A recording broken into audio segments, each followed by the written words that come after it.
The birds stopped singing long ago. The forest is quiet. Blood is fresh marks on the ground that lead to nothing but dark. So ask yourself, what kind of thing leaves bodies but never footsteps? Welcome back to another episode of Myths Untold. They weren't stories. They weren't legends. Vampires were real, and they walked right beside us, quiet, beautiful, and terrifying. They didn't need to chase you. They had a charm sharp enough to pierce the mind. A glance from them could freeze your body in fear, like your soul was stuck mid-breath. They ruled without thrones. Whispers did the work. Kings bowed without realizing they were already lost. But even the strongest predators have cracks. Sunlight burned them alive. Silver made them scream. A wooden stake could end centuries in a second, and yet they never begged. They never panicked. They just watched, calm, like they already knew how it would end. Werewolves were louder, fiercer, messier.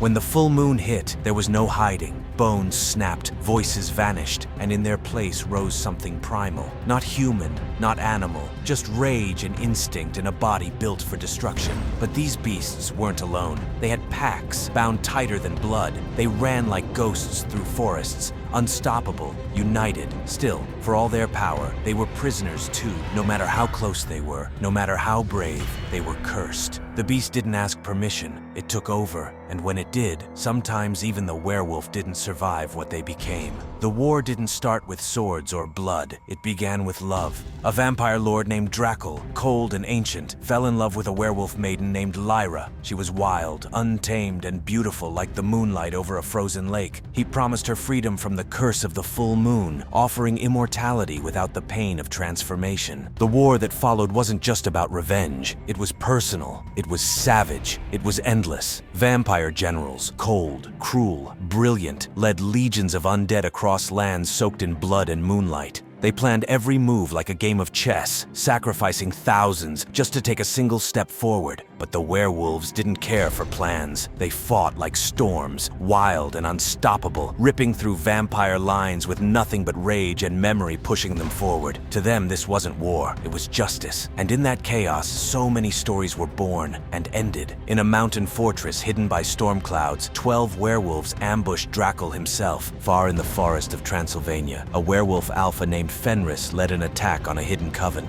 The fight lasted 3 days. It rained the entire time as if the sky itself was weeping. When it was over, the forest stood silent, filled only with smoke and the stench of death. Fenris stood alone, his mate gone, his siblings gone, even his son torn apart by a vampire fledgling. He didn't speak, he didn't cry, he just fell to his knees and howled until his voice gave out. He never led another pack again. Ask yourself, if you had to choose between love and survival, what would you choose?